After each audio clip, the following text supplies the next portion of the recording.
Let the old man sit by the kitchen doors. He won't know the difference anyway.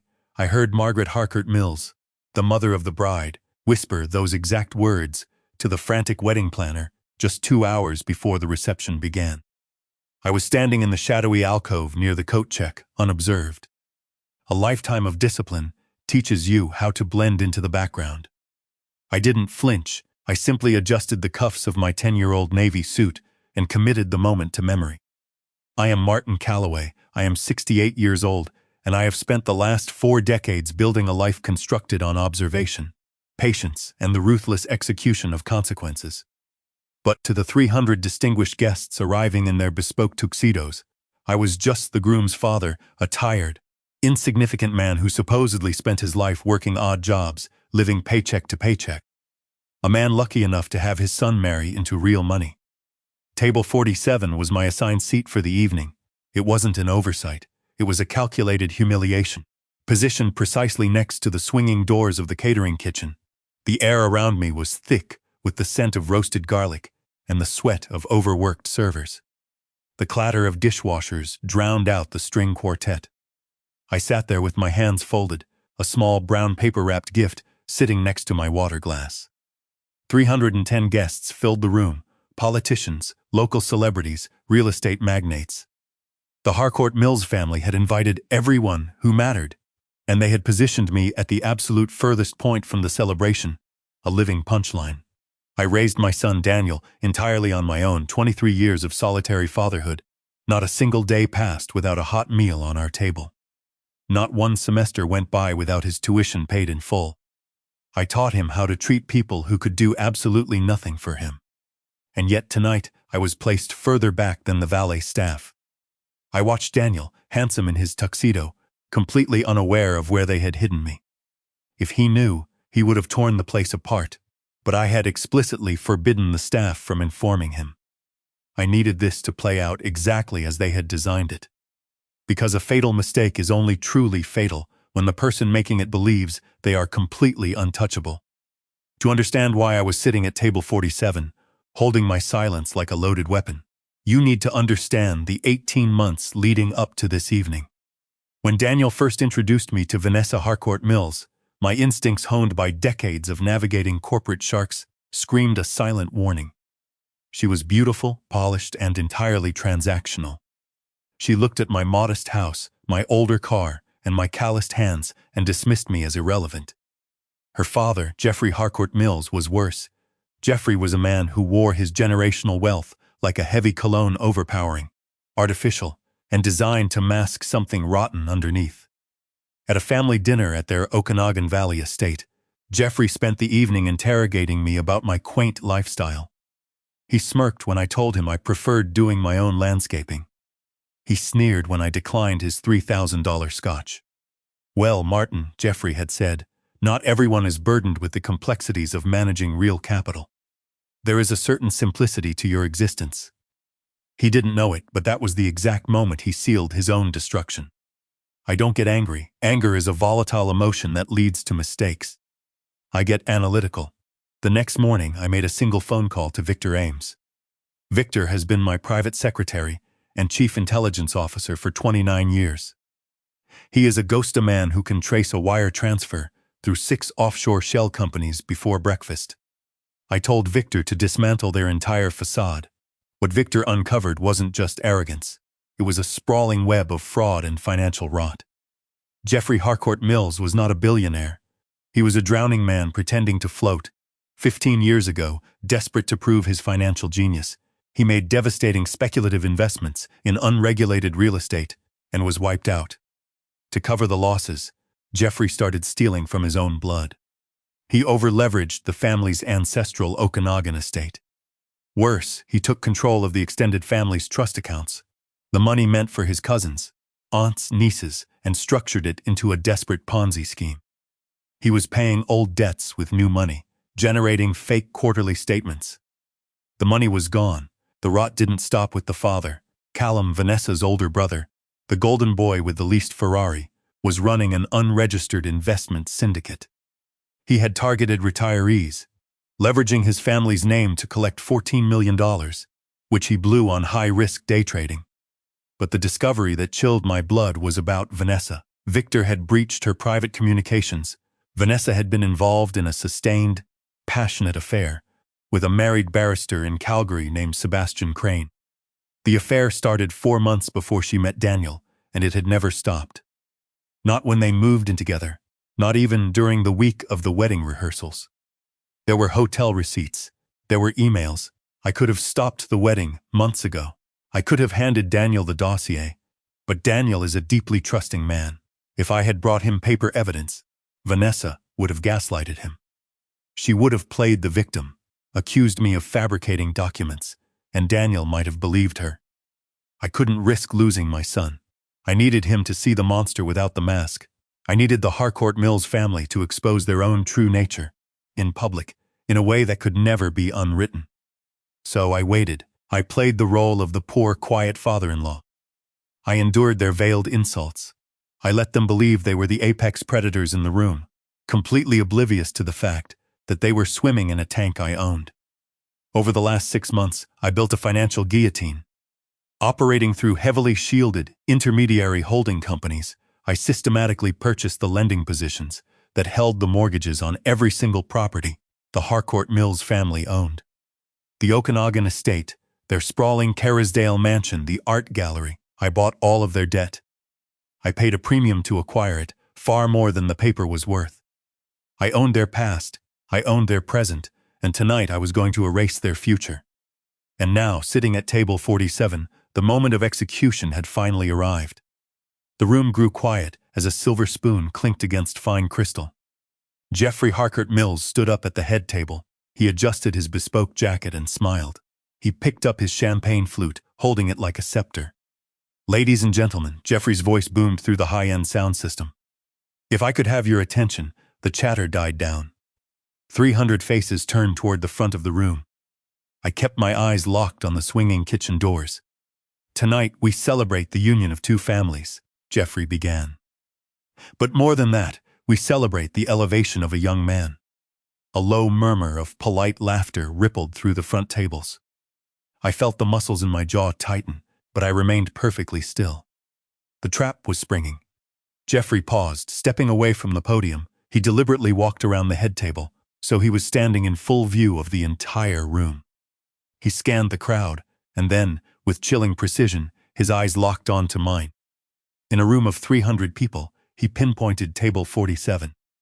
"You know," Jeffrey continued, his voice dropping into mock pity, "it is a well-known fact that refinement is inherited. It cannot be bought, and it certainly cannot be learned in a mechanic's garage." More laughter, louder this time. "Daniel is a fine boy," Jeffrey sneered, "but let us be honest tonight. He is a very lucky young man. The Harcourt Mills family has graciously agreed to bring him into respectable society. We are giving him a pedigree and a future his own background could never have provided." He paused again. The room was holding its breath. "It is just a shame," Jeffrey said, his eyes burning into mine, "that such refinement couldn't be passed down from a father who has clearly never possessed a single drop of it. Let us raise a glass to charity, to the less fortunate, and to my daughter for having the immense generosity to take on such a project." 300 people laughed. It wasn't a polite chuckle. It was a roar of collective cruelty. Beside me, Jeffrey's elderly aunt continued buttering her roll. Margaret at the front table was pressing a napkin to her mouth, shaking with mirth. Callum had his phone out, recording my humiliation for his social media. And then I looked at Daniel, my son, my blood, the boy I had sacrificed everything for. He was standing next to his bride, and he was laughing.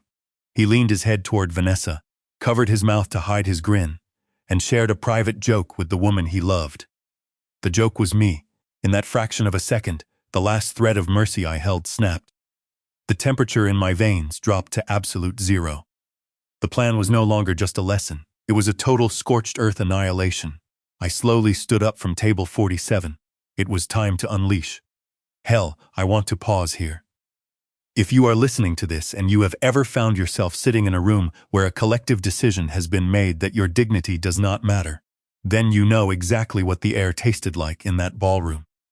It wasn't just loneliness. It was the suffocating isolation of being surrounded by people who have silently agreed you are a lesser form of human. But panic and shame are useless emotions. When the world decides to humiliate you, you do not shrink. You do not argue, you execute. I didn't slam my fist on the table. I didn't shout. I moved with the precise calmness of a man disarming an explosive. I folded my linen napkin and placed it on the table. I picked up the small brown paper-wrapped gift I had brought for my son, tucking it under my arm. I pushed my chair back. The wooden leg scraped loudly against the marble floor. I stood up to my full height. Decades of physical labor and a rigorous routine have left me imposing, despite the worn fabric of my suit. I didn't look at Jeffrey or Margaret. I locked my eyes on the mahogany double doors at the far end of the ballroom, and I started walking. It was a long walk. The grand ballroom was a sprawling expanse of extreme wealth. I walked the full length of it, moving with a steady, unhurried cadence. I passed tables of strangers dripping in diamonds. I walked past floral arrangements that cost more than most people earn in a year. The room began to quiet down as they noticed me leaving. The laughter tapered off into hushed, venomous whispers. I could feel 300 pairs of eyes expecting me to bow my head in shame. I kept my chin leveled. Behind me, Jeffrey was still speaking. "Oh, don't let the truth chase you away. Martin," he called out, drawing another ripple of cruel laughter. He was convinced the old mechanic was too weak to do anything but retreat. I pushed the heavy doors open and stepped out into the plush foyer, leaving the suffocating heat of the ballroom behind. The silence of the hallway was deafening. I was halfway down the corridor when I heard the sound. Footsteps, fast and desperate. "Dad!" The voice cracked, raw and panicked. It echoed off the marble walls. I stopped. I didn't turn around immediately, fighting the surge of conflicting emotions. "Dad, wait!" I slowly turned around. Daniel was standing 20 feet away. He looked entirely wrecked. His silk bow tie was crooked. The color had completely drained from his face. He was breathing hard, his eyes wide and terrified. He had run, from the front table, all the way to the back, pushing past 300 powerful people, leaving his bride standing at the altar. Whatever social suicide it cost him, he had paid it without hesitation. "Dad, please," Daniel gasped, closing the distance between us. His voice was shaking. "I'm so sorry, I didn't mean it. I didn't realize what he was doing until he said it. Please." I froze. I looked at my son with the intensity of a man who has spent 23 years trying to mold a boy into a man of honor. I felt two opposing forces crash into each other. The bleeding wound of seeing him laugh at my expense, and underneath that a profound pride. Because when the illusion shattered, my son didn't stay seated. He ran after me, but love cannot exist without absolute honesty. I had to know who he truly was. "Daniel," I said. My voice was dangerously calm. "I need you to listen to me carefully. I will not tolerate disrespect. So I am going to ask you one question. Are you going back in there, or are you coming with me?" I watched his eyes, looking for hesitation. A split-second calculation of the millions of dollars and the beautiful bride he was throwing away. He didn't think about it, not for a single second. Daniel reached up to his lapel, unpinned the imported white rose boutonniere, and dropped it onto the floor. He stepped on it, crushing the pristine petals against the marble. He straightened his posture and stepped to my side. "Wherever you're going, Dad," Daniel said, finding a sudden core of resolve. "I'm going with you. I have spent a lifetime evaluating character, but I am not certain I could have done what my son did at 32 years old." He walked away from a room full of vicious socialites who would talk about this scandal for a decade. "All right," I said softly. "Let's go." We turned toward the exit. Behind us, the mahogany doors burst open. "Daniel." It was Vanessa. Her voice was shrill, echoing off the walls, stripped of its elegance. It sounded frantic and desperate. Then came Jeffrey. His polished tone had vanished. "Daniel, get back here right now," Jeffrey roared. "You do not walk out on this family. You are nothing without us." Then Margaret began shrieking. We didn't turn around. We walked shoulder to shoulder, out through the grand entrance, past the bewildered valet attendants, and down the stone steps toward the harbor. The Vancouver night hit us like a wave of cold water. The air was sharp, heavy, with the scent of cedar and salt water. The city lights of the North Shore reflect idly off the dark inlet. We reached the edge of the seawall, the noise of the venue fading away. I set the small brown gift down. I reached into my pocket and pulled out my phone. I dialed a single number. On the second ring, the line clicked open. Martin, a deep, gravelly voice said. It was Victor. Victor, I said, my voice cold and devoid of mercy. It's time, all of it? Victor asked. There was only the calm readiness of an executioner. Every single piece, I replied. Tonight, leave them nothing understood. Victor said. Initiating the full sequence now, the line went dead, the trap was sprung. By the time the sun came up, the Harcourt Mills empire would be nothing but ash. I turned to my son. He was staring at me in total confusion. Dad, Daniel said, his voice trembling. Who was that? What sequence? What is going on? I looked at him. At 32 years old, he looked exactly like the terrified 9-year-old boy, seeking safety in the only person who had never let him down. I placed a heavy hand on his shoulder. Come sit with me, son, I said, gesturing to a wooden bench under a row of maple trees. There is something I should have told you a very long time ago. We sat down on a heavy iron bench facing the dark harbor. Behind us, I could still see the harsh lights of the reception venue. They would be searching the corridors for Daniel, frantic to contain the public relations disaster. Son, I said, staring out at a passing container ship. What do you know about my work? Daniel blinked. You're retired. You were a resource consultant. That's what you told me. That is exactly what I told you, I replied. And that is what I told your mother. But Daniel, my name is Martin Calloway. That part is true, but I am not a retired consultant. For the past 41 years, I have been the founder, majority shareholder, and sitting chairman of a private holding company called Calloway Pacific Holdings. Daniel stared at me, frozen. We operate through a web of subsidiary structures, I continued, my tone shifting into the precise cadence I used in boardrooms. But Calloway Pacific holds controlling positions in approximately 19% of the TSX-listed resource sector. We hold substantial interests in agriculture, major commercial real estate, and a private infrastructure fund in Southeast Asia. As of last Thursday, my personal net worth is approximately $2.1 billion. Daniel stopped breathing. He shook his head slowly. I never told you, I said softly, the corporate armor slipping away. Because your mother and I made a hard decision. You would grow up without the crushing weight of that money. You would go to normal schools. You would ride public transit. I smiled sadly. Frances said she would rather raise you hungry, decent, and grounded than comfortable and hollow. Hollow, Daniel repeated, the word barely a whisper. Yes, when she got sick, I asked if I should tell you. She made me swear I wouldn't.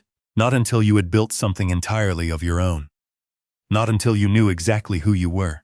I kept that promise. Dad, the house, Daniel stammered. The house in West Vancouver, I interrupted gently. It isn't a rental. I have owned it outright since 1992. It has a beautiful garden, a commanding view of the inlet, and a security cottage. Victor Ames lives in that cottage. Daniel's head snapped up. The man on the phone? Uncle Vic? Yes, Victor has been my private secretary and chief of security for 29 years. Before Daniel could ask another question, the frantic clicking of high heels broke the stillness. A figure appeared at the far end of the promenade. The heavy silk of her custom white wedding dress was bunched up in her fists. It was Vanessa. I had been observing Vanessa Harcourt Mills for 18 months. I knew the difference between her genuine emotional distress and her operational, manipulative tears. These were operational. She was coming to salvage the investment. Darling! Vanessa cried out, Daniel, please. Come back inside. She stopped about 15 paces from us, her chest heaving, mascara intentionally smudged beneath her eyes. Dad didn't mean it, she pleaded, reaching a hand out. It was just a joke. It got completely out of hand, please. Everyone is waiting. Daniel stood up. He didn't rush toward her. His posture was rigid, his face an impenetrable mask. Vanessa, Daniel said, his voice surprisingly steady. Stop walking. Stay exactly where you are. She froze, genuine shock flashing across her features before the victim mask slammed back into place. My father, Daniel began dangerously, just sat silently while your father publicly humiliated him. In front of 300 people. Your mother laughed. Your brother recorded it. And you stood right next to me, and you said absolutely nothing. Vanessa opened her mouth. Darling, what was I supposed to do? He's my father. That is all I needed to know, Daniel interrupted, his voice dropping. It was the tone of a terminated negotiation. He turned away from her and looked at me. Dad, where are we going? Victor will be here in less than 10 minutes, I said, standing up. Let's walk to the extraction point, Daniel. You can't be serious, Vanessa shrieked, the polished facade finally cracking to reveal the desperate panic underneath, a carefully laid, multi-million-dollar plan disintegrating. We walked past her, leaving her standing under the harsh streetlights.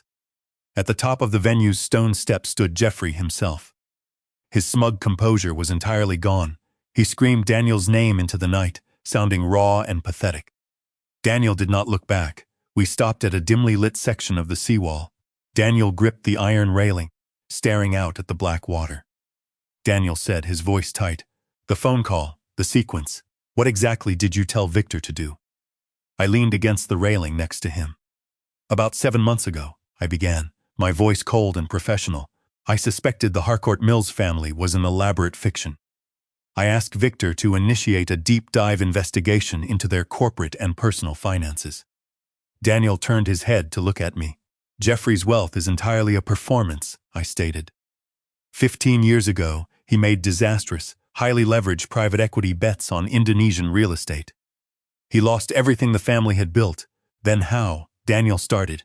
He concealed the catastrophic losses by secretly over-leveraging the ancestral estate, I explained. And he crossed a line. For the past decade, Jeffrey has been managing the extended family's trust accounts, the money belonging to his cousins and nieces. He restructured it into a desperate Ponzi scheme. The money doesn't exist. Daniel pressed his hands over his face. "Jesus, there is more," I said relentlessly. "Call him. He runs a shadow investment syndicate. He has 51 investors, mostly vulnerable retirees.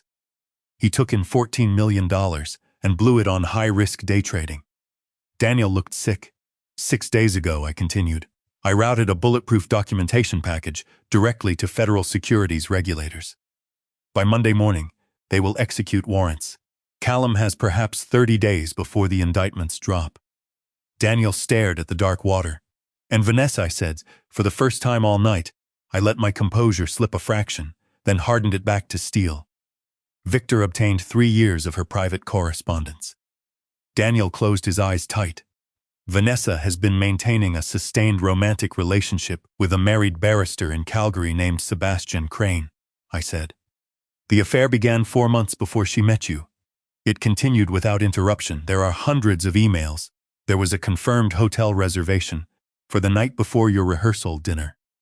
She was with him that night." Daniel, he staggered slightly, his knees buckling.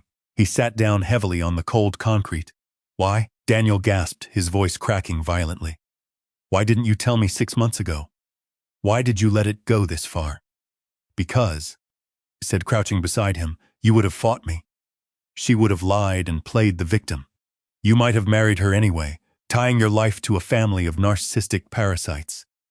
And you would have found all of this out 10 years from now during a vicious divorce." I gripped his shoulder hard. "I could not let them destroy you. I needed you to see the monster without the mask.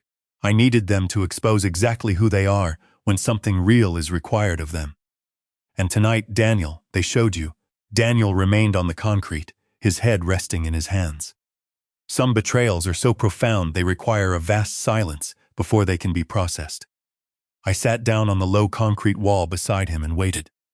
After several long minutes, he lifted his head. His eyes were red, but the panic was replaced by a cold, sharp clarity. "The phone call," Daniel said, his voice hoarse but steady. "When you told Victor to initiate the sequence, what did you just do?" 5 months ago, I explained. Callaway Pacific quietly purchased the primary mortgages on every single piece of real estate the Harcourt Mills entities own.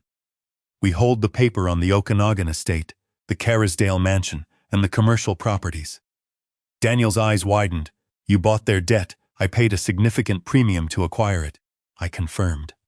"I wanted total control of the timeline." Tonight, at the precise moment Jeffrey began his humiliating toast, Victor triggered the simultaneous calling in of every single line of credit and mortgage.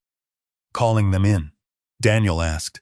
"Jeffrey has 68 hours to produce $38 million, I said, devoid of pity. "He cannot. He will default by Tuesday morning. My holding companies will immediately seize the estates and liquidate the assets." "My God," Daniel whispered. "Additionally," I continued, "I instructed my media holdings to commission an exposé on Jeffrey's fraudulent handling of his family's trust accounts. It publishes Wednesday morning.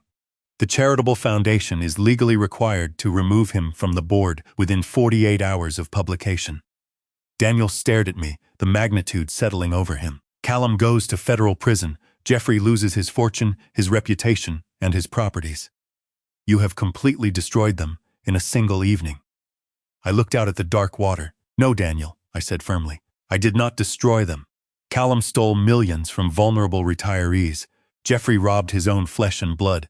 Vanessa spent 2 years lying to your face. I did not create their corruption. I turned to look at my son. I only chose the timing. I chose tonight because, in front of 300 witnesses, they voluntarily showed you exactly who they are. They handed you the truth. Daniel was quiet for a long time. You knew, Daniel said slowly. When you sat down at that table, you knew Jeffrey was going to do something like that. I had a very strong suspicion, yes, I admitted. His ego is his fatal flaw. You let him humiliate you, Daniel said, his voice thick with emotion. You sat there and absorbed it. You didn't fight back. Yes, why? Daniel demanded, why not just destroy him right there? Why not stand up and crush him in front of his own guests? Because, I said, gripping his shoulder, the only thing that mattered to me was you. I needed Jeffrey Harcourt Mills to dig his own grave so deep that you could never look back and wonder if I had misjudged him. He gave me that certainty tonight. I paused, and Daniel, the only voice in that entire ballroom that had the power to hurt me was yours. The only thing that could have broken me tonight was if you had stayed in your seat and chosen them. I squeezed his shoulder, but you didn't. You ran after me, so nothing Jeffrey said matters. He broke down then. It was the agonizing release of a grown man who has survived a catastrophic impact. He cried for the woman he thought he loved, and for the quiet man who had spent decades silently moving mountains to protect him. I let him take all the time he needed. After a while, he wiped his face. What happens now, Dad? Headlights swept across the pavement. A heavily armored black SUV came to a smooth halt. Now, I said, standing up. Victor pulls up and we go home. Victor Ames sat behind the wheel. He met my eyes in the rearview mirror and gave a single imperceptible nod. Where to, Martin? Victor asked. Home, Victor, I said, settling into the leather seat next to my son. Take us home. As we pulled away from the waterfront, Daniel looked out at the sprawling metropolis. He was looking at it like a man who finally understood the mechanisms operating beneath the surface. That was 9 months ago. Jeffrey Harcourt Mills lost the Okanagan ancestral estate within 4 days. The Kerrisdale mansion was seized and sold at a steep loss. The personal bankruptcy filings were completed before Christmas. The family foundation removed him from the board the morning after the exposé hit the papers. He and Margaret have retreated to a small, isolated cabin owned by a distant relative. The threat was neutralized.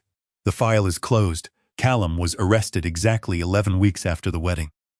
Denied bail due to flight risk concerns, he is awaiting trial on 26 counts of securities fraud and embezzlement. Quietly, through untraceable charities, I personally directed enough capital to cover a significant portion of the retiree's lost life savings. Money is simply an amplifier. It is only ever as good as the will of the man holding it. Vanessa married Sebastian Crane 14 months after the wedding. His divorce was reportedly bitter and expensive. I wish her nothing at all. She is a ghost to us now. As for Daniel, he walked into the executive lobby of Callaway Pacific on the Monday morning after the wedding. He bypassed the executive suites and demanded to start at the absolute bottom. The heir to a $2 billion empire spent his days making coffee and running data entry for the junior analyst teams. He sat in the back of high-level board meetings as a silent observer.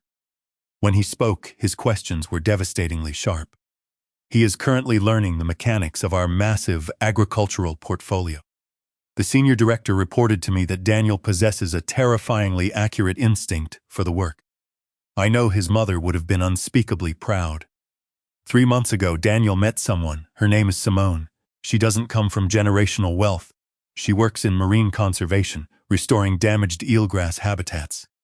She is fiercely intelligent, completely unpretentious, and possesses that specific, quiet kindness that I recognized in my late wife. Daniel hasn't told Simone about Callaway Pacific yet. He told me he wants to be absolutely certain she loves the man, not the empire. He is bringing her to the West Vancouver house for dinner next weekend. He told her he just wants her to meet his dad. I think I'll wear the old Navy suit. Before I end this transmission, understand this.